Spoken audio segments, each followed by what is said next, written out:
Friends, I want to share something with you today that I don't think I have ever said the same way twice. I've had the rare privilege, and I mean that word, the privilege, of serving in 3 different branches of the United States Armed Forces. It started when I was a young man, and I'll be honest with you, I did not have it all figured out. I was looking for structure. I was looking for direction. I was looking for a little personal discipline. I was looking for something that was bigger than myself to belong to. And so I enlisted in the United States Marine Corps.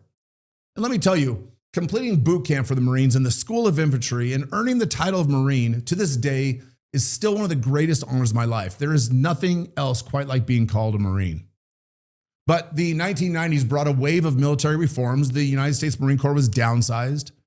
And like a bunch of Marines, I transferred into the United States Army, where I finished the term of my service. When my time was up, I figured that my duty was done. I'd worn the uniform. I'd done my part. I left the military to chase opportunities in the private sector like so many young men do. Then I woke up on the morning of September 11th, 2001. I'm sure you remember where you were that morning. I remember where I was.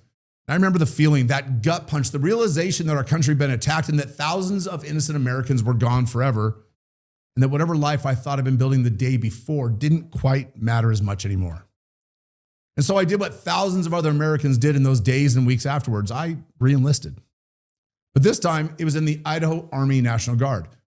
And it was as a citizen soldier under that flag and that uniform that I was activated, first to lead a convoy down to New Orleans after Hurricane Katrina, helping our own countrymen in the worst natural disaster of my lifetime. Then immediately afterwards, we were deployed for over a year to the Pech River Valley in northeastern Afghanistan. In total, I spent 13 years of my life in uniform, 3 branches, multiple commands, countless injuries, all over this country and halfway around the world. And I want to tell you something that I've come to believe with every fiber of my being. I've never, not once, met more qualified, more professional, or more committed people than the men and women of the National Guard. Now, as our nation approaches its 250th birthday, I've been thinking a lot about the National Guard, about where it came from, about what it represents, about how it fits into this picture that we call America. And here's something that most Americans don't know. The National Guard is older than the United States itself. Let that sink in for a minute. We're celebrating 250 years of our country. But on December 13th, 1636, almost 140 years before there was an America, the Massachusetts Bay Colony stood up the first militia regiments in the north, south, and east, citizens organized to defend their own communities. That is the unbroken bloodline that runs straight to the National Guard that you see today. So when you talk about the founding of America, when you talk about the spirit of 1776, you're talking about the National Guard. Think about Lexington and Concord on April 19th, 1775. Before there was a Continental Army, before there was a George Washington in command, before there was a Declaration of Independence, who stood on that village green at dawn? Citizen soldiers. The militia, farmers and shopkeepers and blacksmiths who heard a horseman in the night. They grabbed their muskets off the wall, they kissed their wives, and they marched out to face the most powerful army on earth. That was the shot heard around the world. And it was fired by what we today call the National Guard. That tradition has never been broken. When the British burned Washington in 1812, the militia fought. When the country was tearing itself apart in the Civil War, state regiments on both sides bore the brunt of that fight.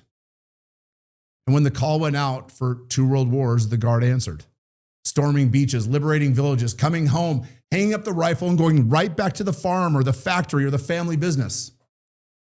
When the towers came down on 9/11, Guardsmen were on rooftops in Manhattan within hours, securing our skies with their fighter jets, their helicopters, deploying to Iraq and Afghanistan year after year, tour after tour. And when the rivers rise and when the wildfires burn and when the tornadoes tear through the town in the middle of the night, who do the governors call? They call the Guard. That is what a citizen soldier is. That is what America invented. We took the old idea of a militia, men with stake in their own land, and we built a republic on top of it. No other nation on earth has ever done that. No other nation ever will. That is American exceptionalism in its purest form. A free people, armed and organized to defend their own liberty. You cannot separate the Guard from America. They are the same story. I think about my brothers from Idaho who walked those mountains with me in the Pech River Valley. Most of them weren't career military. They had civilian jobs. They had small businesses. They had wives and kids and Sunday morning church and Friday night football. They left all of that behind, picked up a rifle, and went to one of the most dangerous valleys on planet Earth because their country called. Then they came home and they went right back to work. That, friends, is the most American thing that I can think of. That is the spirit that built this country 250 years ago. And it's alive and well today in armories and aviation units and infantry battalions in every single one of our 50 states.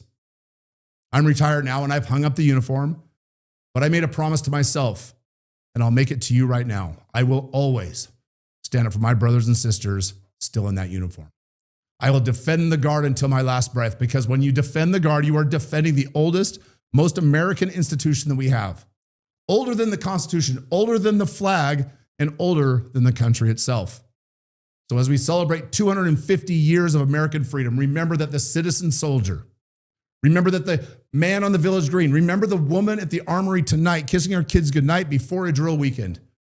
They are the backbone. They always have been the backbone. And by the grace of God, they always will be. Liberty is our legacy. Be worthy of it. God bless America, and happy 250th.